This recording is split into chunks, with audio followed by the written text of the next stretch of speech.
Bismillahirrahmanirrahim. My name is Shakir Waeed and you are watching my channel Learn Chemistry with SW. So Learn Chemistry with SW के through आज हम सीखेंगे hydrogen bonding के hydrogen bond हमारे पास क्या चीज़ होता है।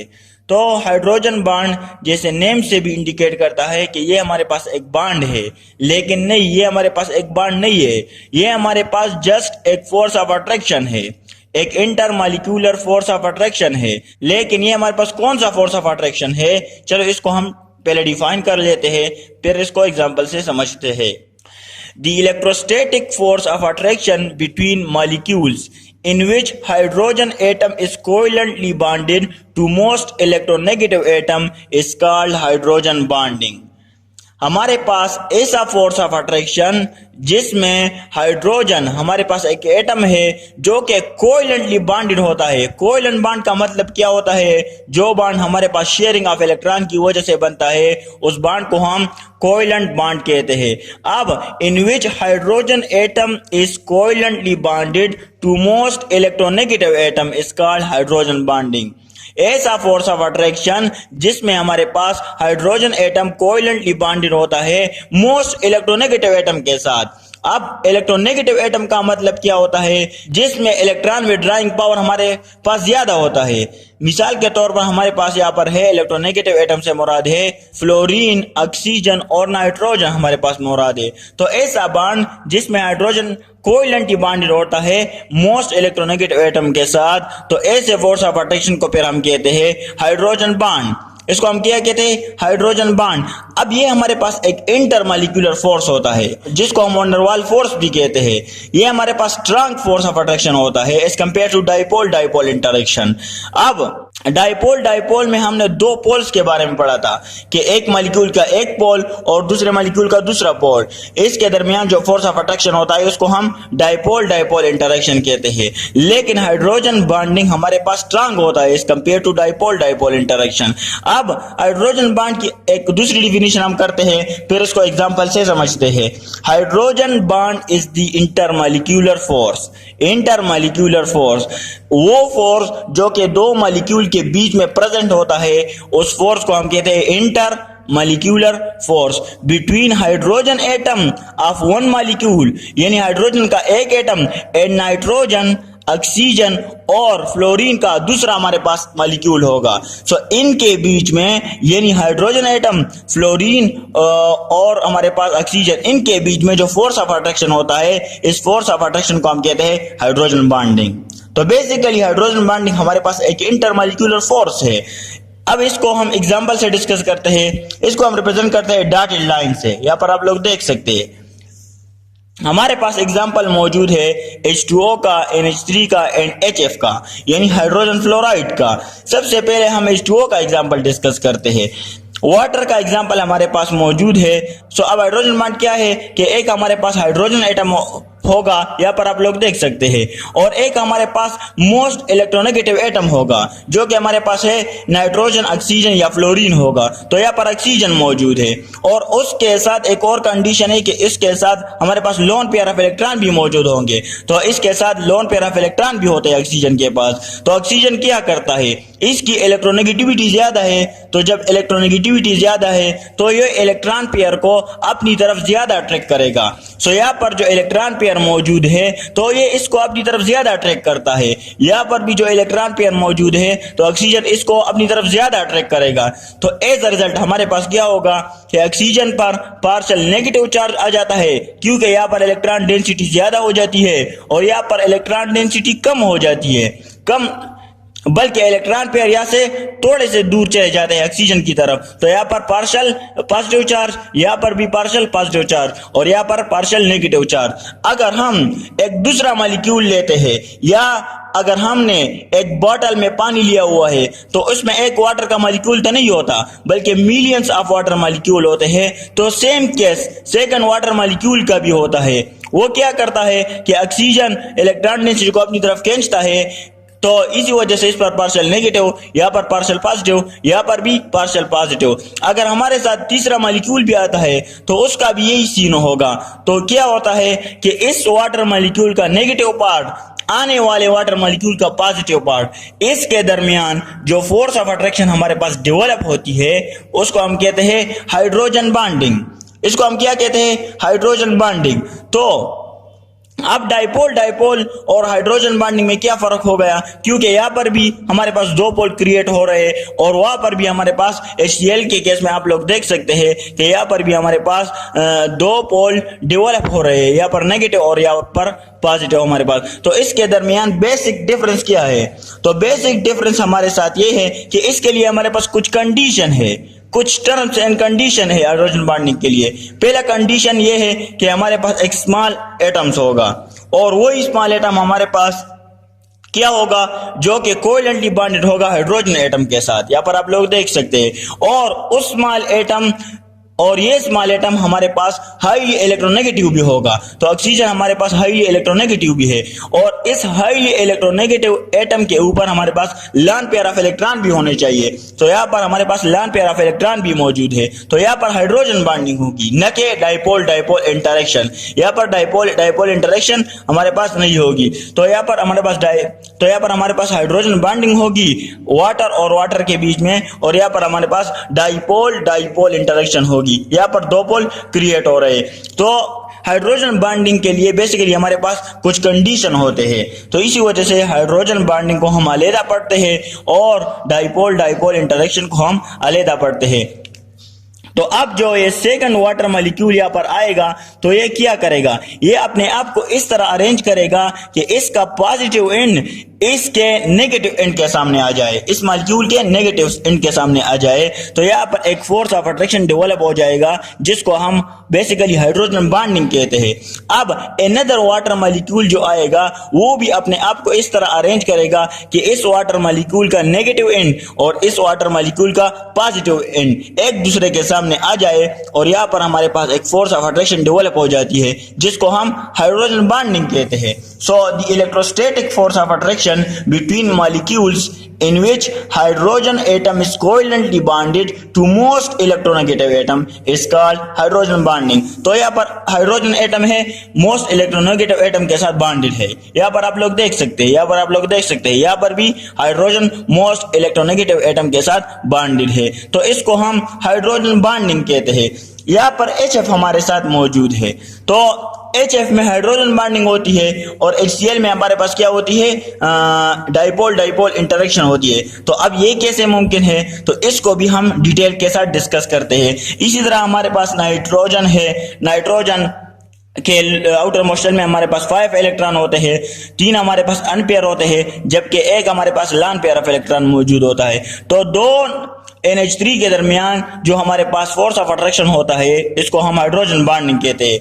अब सवाल यहाँ पर यह पैदा होता है कि HF के दरमियान हमारे पास हाइड्रोजन बॉन्डिंग होती है और HCl के दरमियान हमारे पास डाइपोल डाइपोल इंटरेक्शन होती है। तो अब ये कैसे मुमकिन है? तो इसको हम डिस्कस करते हैं।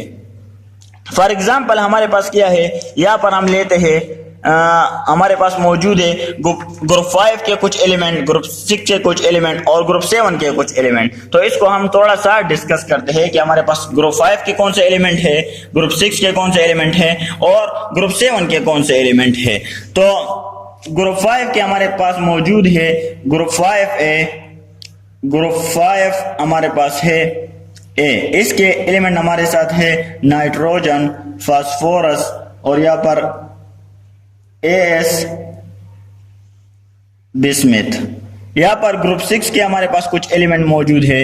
तो group 6A oxygen, sulphur, selenium और टिलीनियम। यहाँ पर हमारे पास ग्रुप 7 के कुछ एलिमेंट मौजूद है। ग्रुप 7A तो फ्लोरीन, क्लोरीन, ब्रोमीन और आयोडीन। तो जब हम डाउन दी ग्रुप आते हैं तो हमारे पास क्या होता है? हमारे पास बॉइलिंग पॉइंट इंक्रीज होता है। हमारे पास क्या होता है? बॉइलिंग पॉइंट इंक्रीज होता है। अब अगर हम यहाँ पर बाइनरी कंपाउंड लेते हैं, what is binary compound? When there is one hydrogen atom and the other is another element, अगर हमारे पास दो एलिमेंट मौजूद होते हैं, एक हाइड्रोजन एटम होता है और एक दूसरा हमारे पास होता है, तो इसको हम बाइनरी कंपाउंड कहते हैं। फॉर एग्जांपल यहाँ पर हम लेते हैं H3N या NH3 हम लेते हैं, यहाँ पर हम PH3 लेते हैं, यहाँ पर ASH3 लेते हैं, यहाँ पर SBH3 लेते हैं, यहाँ पर BiH3 लेते हैं, यहाँ पर H2O लेते हैं, यहाँ पर H2S लेते हैं, यहाँ पर H2SE लेते हैं, यहाँ पर H2T लेते हैं, यहाँ पर हम HF लेते हैं, HCl, HBr और HI। तो हमने कहा कि जब हम डाउन दी ग्रुप आते हैं तो हमारे पास बॉइलिंग पॉइंट वो क्या होता है, वो इंक्रीज होता है। बॉइलिंग पॉइंट क्या होता है, इंक्रीज होता है। क्यों इंक्रीज होता है, क्योंकि हमारे पास मॉलिक्यूलर वेट भी इंक्रीज होता है। तो जब मॉलिक्यूलर वेट इंक्रीज होता है तो वंडर वाल फोर्सेस हमारे पास इंक्रीज होते हैं। जब वंडर वाल फोर्स हमारे पास इंक्रीज होते हैं तो इसी वजह से हमारे पास बॉइलिंग पॉइंट भी इंक्रीज होता है। तो समझ में आ गई बात कि जब हम डाउन दी ग्रुप आते हैं तो हमारे पास बॉइलिंग पॉइंट इंक्रीज होती है। इसी तरह यहाँ पर हम इसका एविडेंस तलाश करते हैं यहाँ पर कि HF में हमारे पास हाइड्रोजन बॉन्ड क्यों होती है। अगर हम यहाँ पर एक डायग्राम साले, ग्राफ साले यहाँ पर हम, तो क्या होता है कि ग्रुप 5 के लिए हम लेते हैं कि बॉइलिंग पॉइंट किस तरह इंक्रीज होता है। तो यहाँ पर, यहाँ पर, यहाँ पर, यहाँ पर, इसी तरह हमारे पास बॉइलिंग पॉइंट इंक्रीज होता है। फिर हम सेकंड ग्रुप का लेते हैं इसी तरह, फिर हम थर्ड ग्रुप का लेते हैं इसी तरह। तो ये हमारे पास एक पॉइंट होगा, ये हमारे पास एक पॉइंट होगा, ये भी हमारे पास एक पॉइंट हो गया। यहाँ पर हम NH3 लिखते हैं, यहाँ पर हम PH3 लिखते हैं, यहाँ पर हम ASH3 एंड सो ऑन। यहाँ पर हम H2O लेते हैं, यहाँ पर हम HF लेते हैं, यहाँ पर हम H2S वगैरह वगैरह यहाँ पर हम लेते हैं HCl। तो हमने कहा कि जब हम डाउन दी ग्रुप आते हैं तो हमारे पास बॉइलिंग पॉइंट इंक्रीज होता है। बॉइलिंग पॉइंट क्यों इंक्रीज होता है, क्योंकि मॉलिक्यूलर वेट इंक्रीज होता है, जिसकी वजह से वंडर वाल फोर्स भी इंक्रीज हो जाती है और हमारे पास बॉइलिंग पॉइंट इंक्रीज होता है। तो हमारे पास क्या होना चाहिए कि हाइड्रोजन फ्लोराइड का बॉइलिंग पॉइंट सबसे कम होना चाहिए इसके मुताबिक। इसी तरह H2O का बॉइलिंग पॉइंट सबसे कम होना चाहिए, NH3 का बॉइलिंग पॉइंट सबसे कम होना चाहिए, लेकिन हमारे पास ऐसा नहीं होता। हाइड्रोजन फ्लोराइड यहाँ पर सबसे आगे निकल जाता है और इसका बॉइलिंग पॉइंट हमारे पास सबसे इंक्रीज होता है। इसी तरह H2O का बॉइलिंग पॉइंट हमारे पास सबसे इंक्रीज होता है, NH3 का बॉइलिंग पॉइंट हमारे पास सबसे इंक्रीज होता है। तो आखिर क्यों? तो यहाँ पर हमारे पास एक बात सामने आ गई कि ये इसलिए कि इसमें हमारे पास हाइड्रोजन बॉन्ड मौजूद होता है। तो जब हाइड्रोजन बॉन्डिंग इसमें मौजूद होती है तो इसका बॉइलिंग पॉइंट हमारे पास इंक्रीज होता है। यहाँ पर अगर बॉइलिंग पॉइंट ज्यादा है, यहाँ पर अगर हाइड्रोजन बॉन्डिंग ज्यादा है, तो इसके दरमियान जो हमारे पास बॉन्ड बना हुआ है HF के दरमियान, इसको ब्रेक करने के लिए आपको ज्यादा हीट देनी पड़ेगी, ज्यादा एनर्जी देनी पड़ेगी। तो इससे हमारे पास एक बात सामने आ गई कि इसमें हाइड्रोजन बॉन्डिंग मौजूद होती है, जिसकी वजह से इस बॉन्ड को ब्रेक करने के लिए हमारे पास एनर्जी भी ज्यादा रिक्वायर्ड होती है। तो यहाँ पर ये हमारे पास एक एविडेंस है हाइड्रोजन बॉन्डिंग का। हमारे पास क्या है, एविडेंस है कि HF में हमारे पास हाइड्रोजन बॉन्ड होता है, HCl में भी होता है, लेकिन HCl में हमारे पास वीक होता है, जो कि डाइपोल डाइपोल इंटरेक्शन के टर्म में फिर चला जाता है। तो इसी वजह से हम कहते हैं कि हमारे पास HF में क्या होता है, हाइड्रोजन बॉन्डिंग होती है, और HCl में हमारे पास डाइपोल डाइपोल इंटरेक्शन होती है। तो ये कुछ बातें थी हाइड्रोजन बॉन्डिंग के बारे में। हम मजीद डिस्कस करते हैं हाइड्रोजन बॉन्डिंग को। इसके हमारे पास कुछ प्रॉपर्टीज है, इसको हम डिस्कस करते हैं। Properties number 1, hydrogen bond is stronger than dipole dipole interaction. ये तो अभी हमने पढ़ा। But weaker then covalent bond, it is approximately 20 times weaker then covalent bond.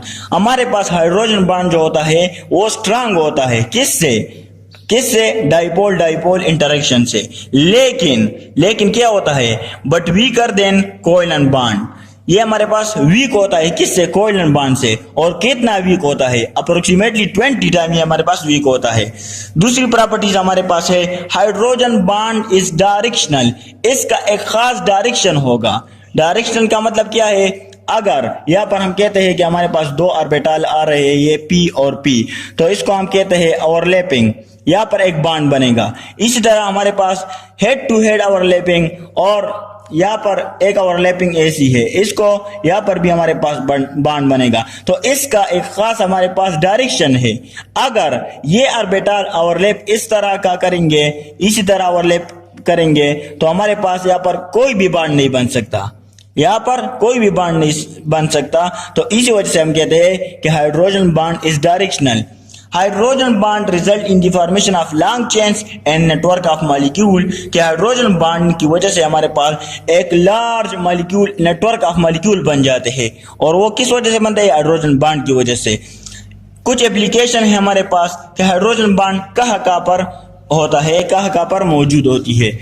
कि हाइड्रोजन बांड हमारे पास कहाँ पर होता है। तो हाइड्रोजन बांड हमारे पास बेसिकली स्ट्रेंथ ऑफ एसिड, ये हमें स्ट्रेंथ ऑफ एसिड के बारे में भी बताता है।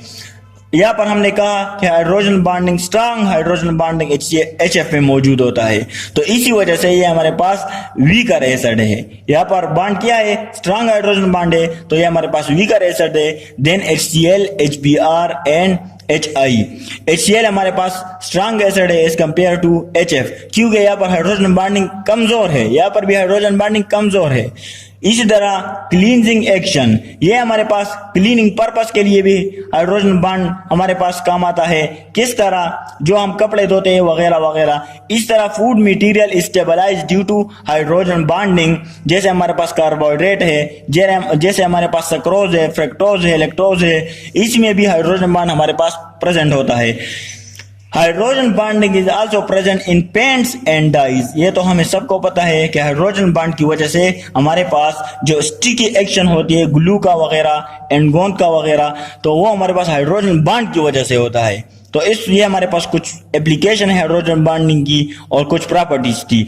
अब हम कुछ यहाँ पर हमारे साथ कुछ क्वेश्चन है, इसको हम डिस्कस करते हैं कि which one have high melting और बॉइलिंग पॉइंट, इथेनॉल और वाटर। यानी इथेनॉल और वाटर में किसका बॉइलिंग पॉइंट हमारे पास ज्यादा होता है। तो इसको हम थोड़ा सा डिस्कस करते हैं। फॉर एग्जाम्पल, ये हमारे पास इथेनॉल एक साइड पर मौजूद है। इथेनॉल मीन्स के अल्कोहल हमारे पास मौजूद है और दूसरी साइड पर हमारे पास वाटर मौजूद है। तो इसमें बॉइलिंग पॉइंट इसका ज्यादा होता है या इसका बॉइलिंग पॉइंट ज्यादा होता है। तो ये हमें कैसे पता चलेगा कि इसका बॉइलिंग पॉइंट हमारे पास ज्यादा है इथेनॉल का या वाटर का? तो वाटर में हमारे पास हाइड्रोजन बॉन्डिंग ज्यादा होती है। हाइड्रोजन बॉन्डिंग ज्यादा होती है। हाइड्रोजन बॉन्डिंग जब ज्यादा होती है तो यहाँ पर जो बॉन्ड होता है उसको ब्रेक करने के लिए हमें ज्यादा से ज्यादा एनर्जी देनी पड़ेगी। यहाँ पर भी हाइड्रोजन बॉन्ड होता है, अल्कोहल में भी, लेकिन यहाँ पर जो हाइड्रोजन बॉन्ड होता है वो इतना ज्यादा स्ट्रांग नहीं होता। यहाँ पर हाइड्रोजन बॉन्ड बहुत ज्यादा नहीं होता। यहाँ पर वाटर में हाइड्रोजन बॉन्डिंग बहुत ज्यादा होती है। तो इसी वजह से हम कहते हैं कि वाटर में हमारे पास जब हाइड्रोजन बॉन्डिंग ज्यादा होती है तो इसको ब्रेक करने के लिए हमें ज्यादा से ज्यादा एनर्जी देनी पड़ेगी।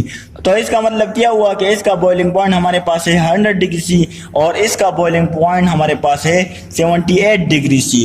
तो यहाँ पर भी हाइड्रोजन बॉन्डिंग है, यहाँ पर भी हाइड्रोजन बॉन्डिंग है, लेकिन यहाँ पर हाइड्रोजन बॉन्ड हमारे पास बहुत ज्यादा है as compare to ethanol. So that's why हम कहते हैं कि वाटर का बॉइलिंग पॉइंट हमारे पास ज्यादा होता है इथेनॉल से। दूसरा क्वेश्चन हमारे पास है कि दूसरा क्वेश्चन क्या है कि why ice float on the surface of water. कि आइस हमारे पास वाटर के सरफेस पर क्यों फ्लोट करता है। तो व्हाई यहाँ पर हम क्वेश्चन लिखते हैं कि why ice floats on the surface of water.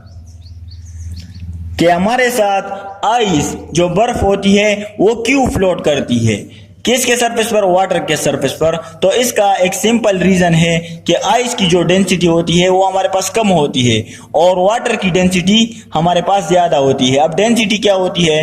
तो मास पर यूनिट वॉल्यूम। वाटर की डेंसिटी हमारे पास ज्यादा होती है, आइस की डेंसिटी हमारे पास कम होती है, तो इसी वजह से आइस वाटर के ऊपर यानी इसके सरफेस पर हमारे पास फ्लोट करती है। आइस की डेंसिटी हमारे पास कम क्यों होती है? क्योंकि ये हेक्सागोनली अपने आप को अरेंज करती है, और जब हेक्सागोनली एक स्पेसिफिक पैटर्न में अपने आप को अरेंज करती है तो इसके दरमियान हमारे पास स्पेस बाकी रह जाती है, जिसकी वजह से इसकी डेंसिटी हमारे पास कम होती है।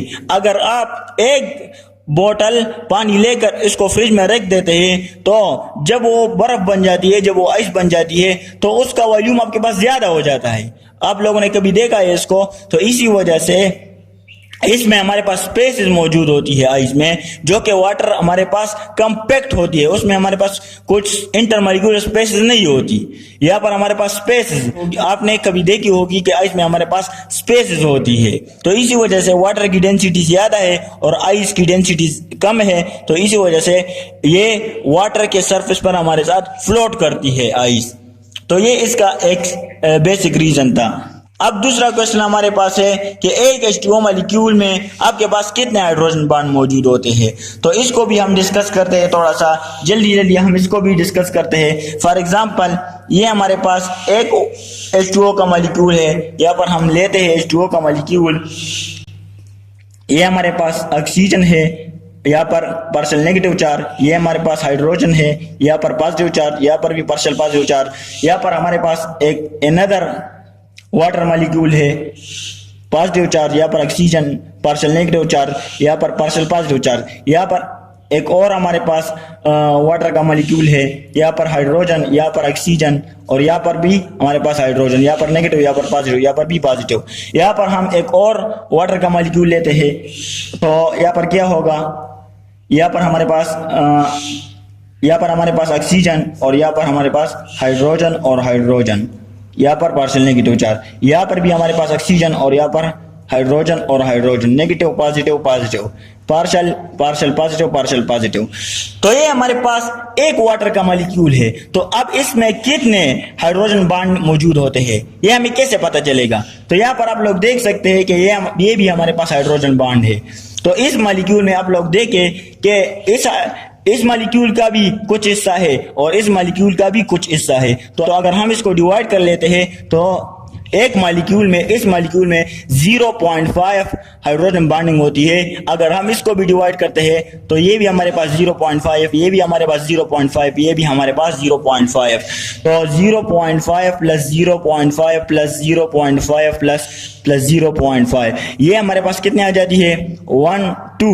तो एक मॉलिक्यूल में हमारे पास 4 हाइड्रोजन बॉन्डिंग होती है। अब कैसे? ये तो पर मॉलिक्यूल में कितने हाइड्रोजन बॉन्डिंग होती है?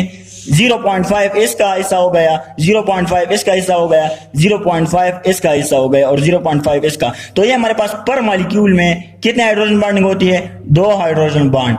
और एक H2O मॉलिक्यूल में हमारे पास 4 हाइड्रोजन बॉन्ड होती है, एक ये वाला हाइड्रोजन बॉन्ड, एक ये वाला, एक ये वाला और एक ये वाला। तो 1 2 3 और 4, तो टोटल हमारे पास 4 हाइड्रोजन बॉन्ड होते हैं।